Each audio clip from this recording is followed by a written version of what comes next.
Set 29 का explanation हम लोग देखें। उसके पहले जरा आंसर्स आप लोग चेक कर लीजिए, मैच कर लीजिए कितना सही हुआ है। मन करे आप लोगों को लगे जरूरत वीडियो को पॉज करके आप अपना आंसर्स मैच कर लीजिए, उसके बाद हम लोग एक्सप्लेनेशन में चलते हैं। एक कहानी दिया हुआ है। एक botany professor always try to convince his branch of biology is superior to all the others. वो हमेशा कन्विंस करता था। आपने जैसे ही बनाया हो, मैं जब 6 को पढ़ा ना, you won't be doing that in a zoology lab. तुम जूलॉजी लैब में ये नहीं कर सकते हो। उसने जो करके दिखाया होगा जूलॉजी लैब में नहीं किया जा सकता है। अगर तुम देखो तो तुम्हारे उसके पहले आर ही आना चाहिए, क्योंकि क्या लिखा हुआ है, examining the cells of a pear. नाशपाती का सेल अगर एग्जामिन करने के समय में the professor cut a slice for the microscope slide. उसने माइक्रोस्कोप पे रखने के लिए एक स्लाइस काटा, टुकड़ा काटा, and took a bite of the rest for of the specimen. और जो स्पेसिमेन आया था नाशपाती का, उसमें उसने उसका एक बाइट उसने काट लिया। अब उसके बाद ही ना बोलेंगे ना। उसने कहा कि ये चीज तो तुम जियोलॉजी में तो नहीं कर सकते जहां पे जानवरों का चीरफाड़ किया जाता है। तो तुम्हारा आर अंतिम जाने का है, और आर अंतिम जाएगा तो तुम्हारे पास सिर्फ एक ऑप्शन आ रहा है। Next, deforestation has reduced rainfall. अब देखो, रेनफॉल हैज बीन रिड्यूस्ड, देख लीजिए।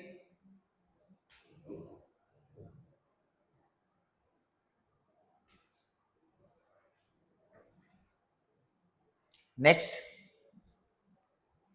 मोहन्स आई। ये तो इससे भी गड़बड़ हो गया है।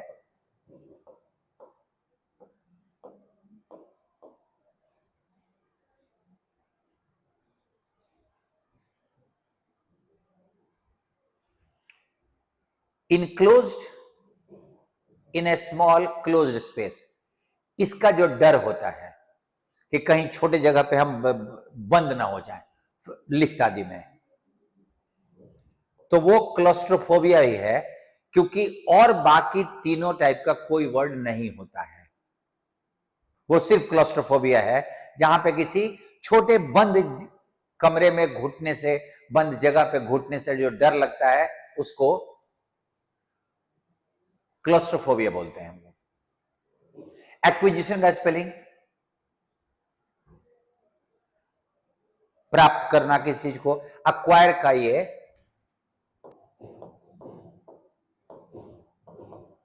नाउन है, एक्वायर का नाउन है acquisition.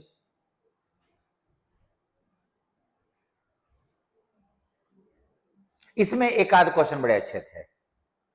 Living is car with wallet. Wallet होता है जो आपके कहीं आपके होटल आदि में जाते हो, वो आदमी जो गाड़ी को पार्क कर देता है। होटल का एक स्टाफ होता है। अपने कार को उसने वेलेट के पास छोड़ा, ही डैश द होटल, कोई नहीं, he enter the hotel and join the large crowd milling dash. अभी एक अच्छा वर्ड दिया हुआ है,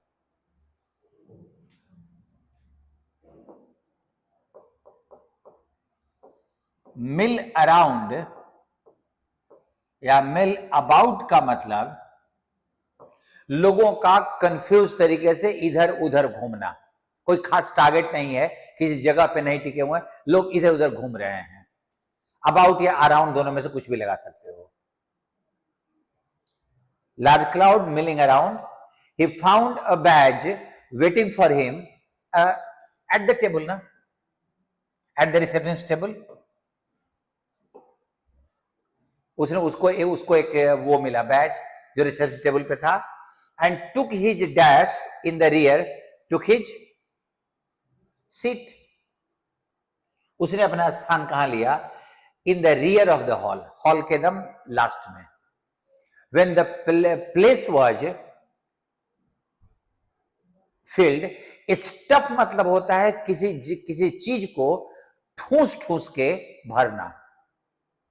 उसमें दम जितना जगह है उसमें दम डाल डाल के भर देना। जब हॉल भर गया तो मॉडरेटर बोलते हैं वो जो बातचीत के बीच में अपना मतलब वो संचालन करता है मंच का। इसमें एक ही क्वेश्चन था मिलिंग अराउंड, वही वाला इंटरेस्टिंग पार्ट था। इनकाउंटर,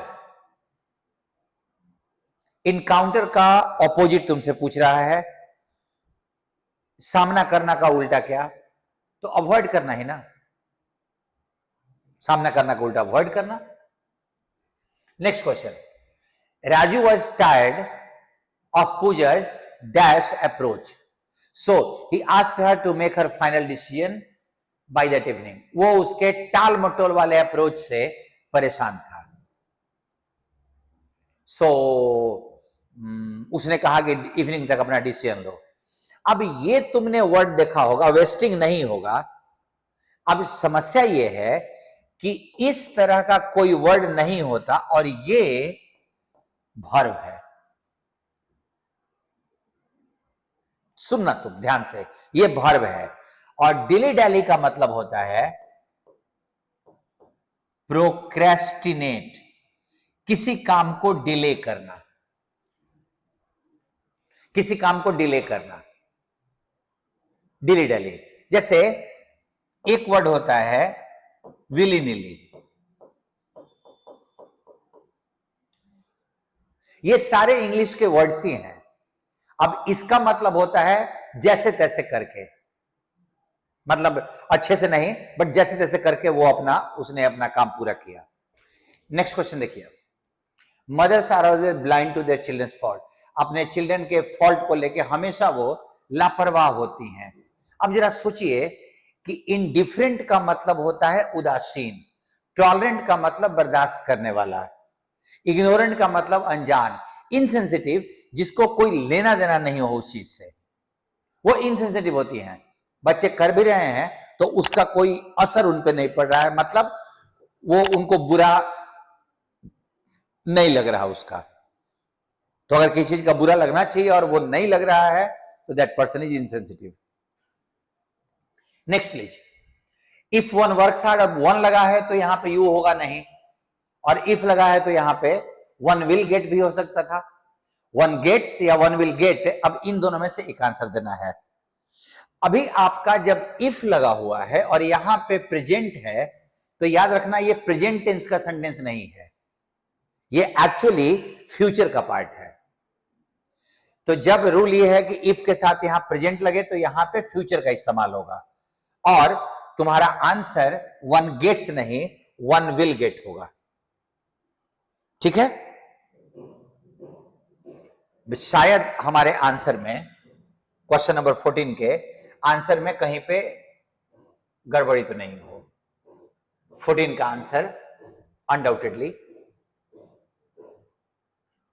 ए नहीं होगा, it has to be C.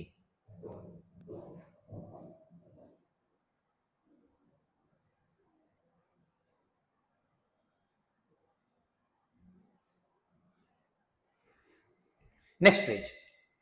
The traveler said, what a beautiful sight. A beautiful sight. Exclaim तो होगा ही होगा। ये क्वेश्चन आसान था। Next question, mutilate. म्यूटिलेट का मतलब होता है टू डैमेज कंप्लीटली, किसी चीज को बुरी तरह से डैमेज कर देना।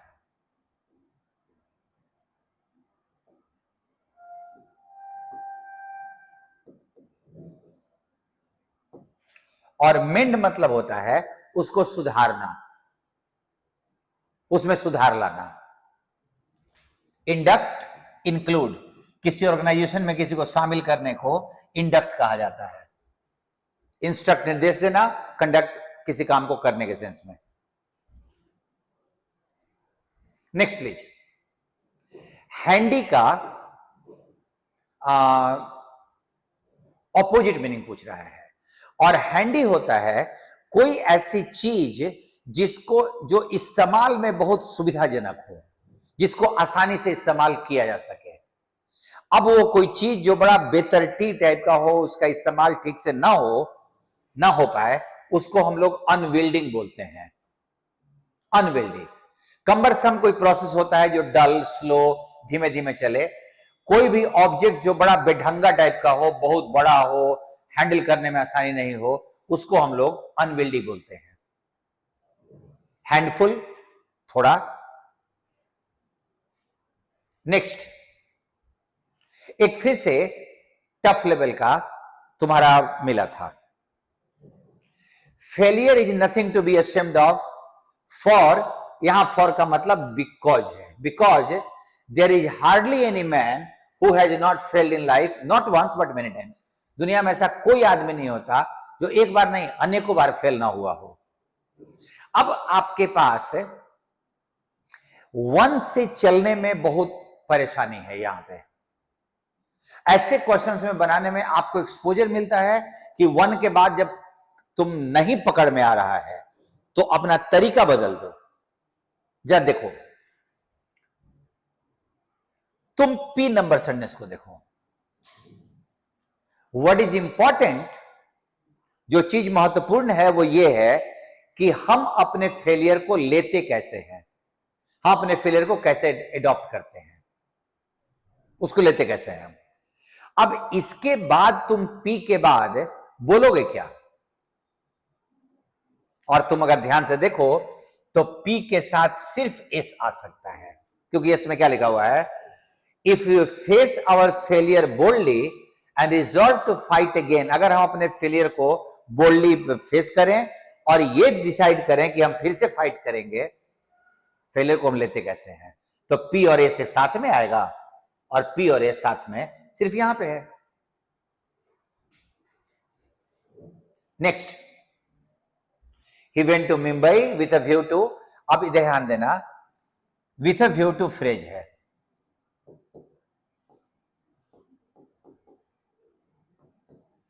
और इसके बाद अगर वर्ब आएगा तो ये टू प्रीपोजिशन है, उसके बाद आने वाला वर्ब जेरड फॉर्म में होगा, with a view two plus V4। Done? तो सिक्योर नहीं, सिक्योरिंग हो जाएगा। नेक्स्ट क्वेश्चन, तुम्हारे पास 3 वर्ड दिया हुआ है। एडॉप्ट, किसी चीज को अपनाना, ये है वर्ब।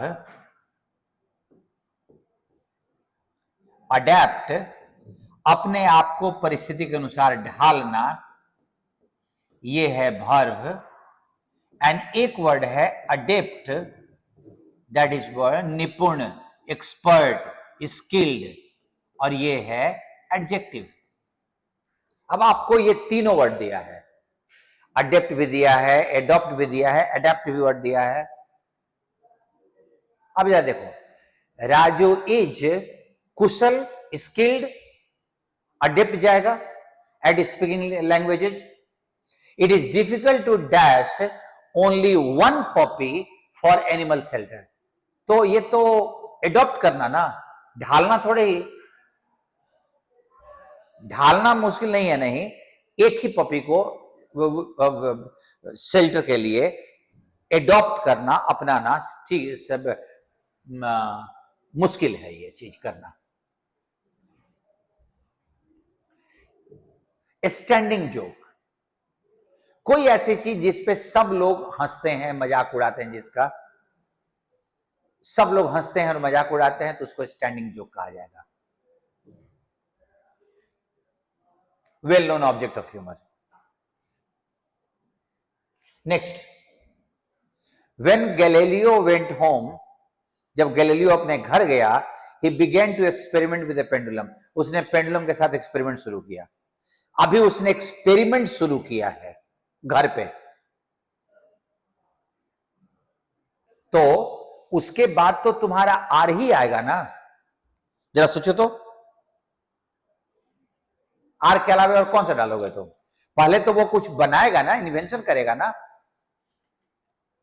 तो जब आर आएगा तो तुम्हारा सीधा सा डी आ जाएगा।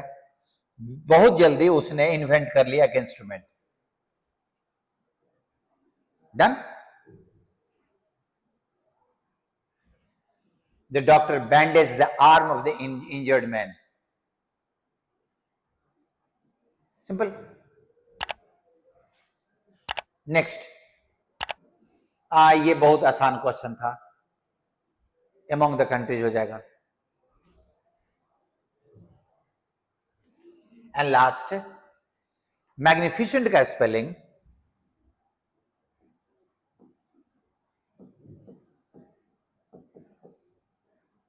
मैग्निफिशिएंट नहीं होता है, ओमनिशिएंट होता है, वन हु नोज एवरीथिंग, जो हर चीज को जानता है।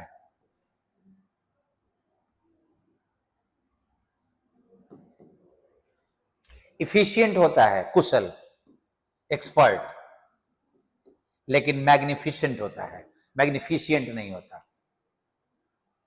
आई होप कि सेंटेंस अरेंजमेंट के अच्छे अच्छे क्वेश्चंस आपने बनाए होंगे, आपको अच्छा लगा होगा।